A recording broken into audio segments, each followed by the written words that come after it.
చేప చేప చేప ఎండలే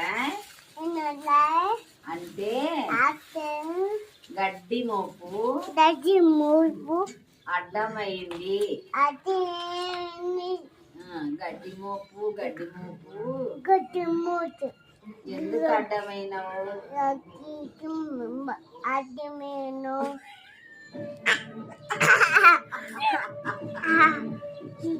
అంటే ఆవు మెయ్యలేదు అనింది. అది మెల్లని అనింది అని అంటే ఆవు ఆవు బాబు ఎందుకు మెయ్యలే?